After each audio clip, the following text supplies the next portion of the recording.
Welcome back, focused learners, to another Premium Explainer. Today, we're unpacking something absolutely crucial, an incredible masterclass by Yasser Sanusi on how to engineer a bulletproof personal brand. And look, we aren't just talking about, writing a good resume. No, we're exploring a total paradigm shift.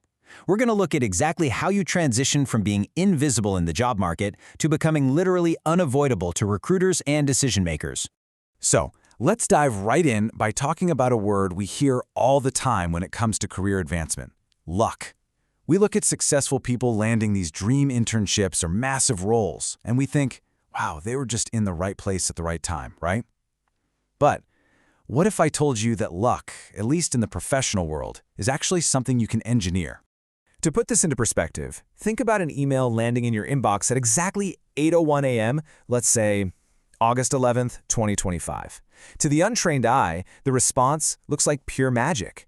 The recruiter replies saying, "Your passion for leadership truly aligns with what we do here," and even calls the candidate a perfect fit. When an email like that lands, man, it feels like the universe just aligned. It feels like pure luck. But if we pull back the curtain, we see what Yasser Sanusi calls the architecture of luck.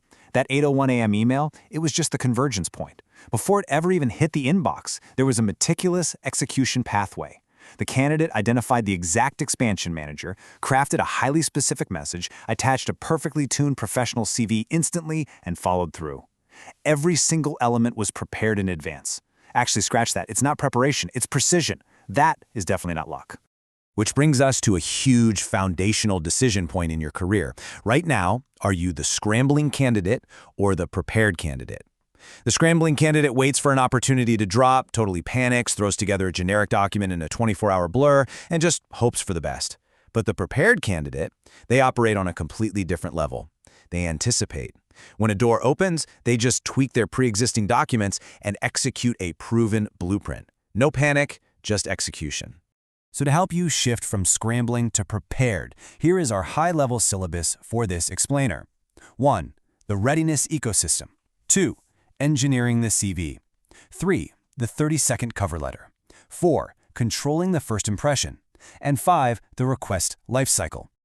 All right, Section 1. The readiness ecosystem, unifying your professional identity. The first major paradigm shift we need to make is this. You've got to stop viewing your application documents as these isolated, annoying chores. They're actually an interconnected ecosystem. Think of these 4 documents as distinct gears that lock perfectly together. Your CV, that's your historical data. It proves your past value. The cover letter is your strategic fit, basically projecting your narrative into the organization's future. Then you've got the email, which is your gateway that controls the present. And finally, recommendations act as your external audit, validating your character through third-party proof. When these 4 gears lock together, your readiness flow is just perfectly optimized. Moving on to Section 2, engineering the CV, factual record of value. Let's talk about how we actually build that first critical pillar of proof. First off, we really need to clear up a universal point of confusion. What is the actual difference between a CV and a resume? Well, a CV is highly detailed, typically 2 to 3 pages, and captures your complete academic and professional history.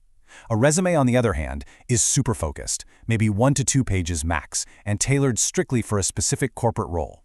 But remember, context is everything. In regions like Nigeria, for example, the vast majority of academic and internship opportunities strictly require that comprehensive CV format. Now, you don't just dump all this info onto a page and hope for the best. You engineer it using a strict 6-part hierarchy: header, education, work experience, leadership experience, notable achievements, and finally, skills and interests. You know the genius of this specific flow? It keeps your absolute most impressive, highly relevant information right at the very top of the document. You're hooking the reviewer instantly, literally before they even have to scroll. Let's run a really quick A/B diagnostic on your current CV.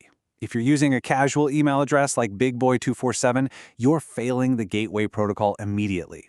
You got to use a professional firstname.lastname format. If you've got a 10-page autobiography, there's no way they're reading it. You're losing their attention. Keep it to a high-impact 2 to 3 pages max. And most importantly, you have to stop using vague claims like helped with a project. No, you need quantified action verbs. Say things like managed a $30 billion budget or led, designed, executed. Prove your value with hard data. Okay, Section 3, the 30-second cover letter, projecting the future. Once your CV proves what you've done, we have to move to the document that explains why you actually belong there. 30 seconds. I really want that number to sink in for a moment. That is the average amount of time a hiring manager spends reading a cover letter. Just 30 seconds. You don't have 5 minutes to slowly build up some whimsical narrative. You literally have half a minute to convince them you belong in their organization. Because of that tiny window, the anatomy of your cover letter must be completely flawless. You always start with a formal header and greeting, followed by an opening that states the exact position with a brief, punchy hook. But the real magic? That happens in the body. In just 2 to 3 short paragraphs, you must answer 3 questions.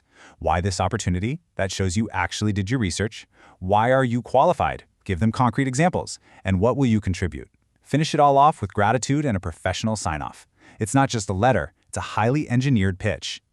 The consequences of that 30-second rule are absolute. Your letter must be exactly 1 page. Generic copy-pasted letters? Yeah, those are immediately obvious to any recruiter and they get tossed straight in the trash. You've got to match their language, too. If their job posting uses specific keywords, those exact keywords need to naturally appear in your letter. And finally, 0 typos. A single typo can shatter your credibility in an instant and cost you the whole opportunity. Remember, 30 seconds leaves absolutely no room for errors. Moving right along to Section 4, controlling the first impression, professional emails. So how do you actually deliver these pristine documents you just engineered? Well, if you thought the 30-second rule was stressful, get a load of this. 73% of recruiters say they have rejected candidates based solely on unprofessional email communication. 73%, that's huge. You are being judged the very second you hit their inbox, long before they even open that beautiful CV you spend so much time on. The solution here is treating every single cold email as a blueprint for opportunity. Precision is absolutely key. Your subject line must be crystal clear. Think something like, application for research intern, Yasir Sanusi. The opening needs to state your purpose immediately. Then the body explains who you are, what you want, and why it matters, all in a maximum of 3 to 5 sentences. Close it out with a clear call to action and a full professional signature. Never, ever make a recruiter guess who you are or what you're asking for. The diagnostics for emails are pretty straightforward. Do use a clear, specific subject line, short, scannable paragraphs, and fast replies. And definitely do proofread everything. On the flip side, don't ever leave a subject line blank or just write, hello. Don't send long, dense blocks of text that look like a fantasy novel. And absolutely no typos, for sure. Your email is your digital handshake, right? So make it a firm one. All right, final section, number 5, the request lifecycle mastering recommendations. We've covered your past, your future, and your present. Now let's talk about how to secure that external validation without annoying your mentors. So what exactly is a recommendation letter? Basically, it's third-party validation of your skills, your character, and your potential. But the absolute most crucial part is who writes it. It needs to be a head of department, a lecturer, an academic advisor, or a supervisor. It is never a family member or a friend. The authority of the person vouching for you is exactly what gives the document its power. And look, you can't just demand a letter the night before a deadline. You've got to master this continuous life cycle. At T-3 weeks, choose the right person who actually knows your work. At T-2 weeks, ask them early and politely. Then comes the critical information transfer. This is where you make their job incredibly easy by sending a package with your CV, the opportunity details, and the exact deadline. It's just common professional courtesy. Send a gentle reminder at T-1 week. And post-submission, always express professional gratitude. So, let's bring this all together into your readiness arsenal. This is what a fully engineered professional identity looks like. Your CV proves the past. The cover letter projects the future. The email controls the present, and your recommendations validate the whole package. When these 4 gears are pre-built and perfectly aligned, you finally stop scrambling. The candidate who can deploy this interconnected system and apply in 10 minutes, they will always beat the candidate who scrambles for 10 days. Which leaves us with one final, incredibly important thought to end this explainer on. I want you to mentally look at your own portfolio right now.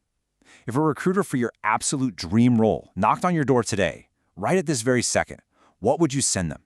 Are you ready to deploy, or are you about to start scrambling? Start engineering your portfolio today. Thanks for joining me on this explainer, Focused Learners. Stay sharp and stay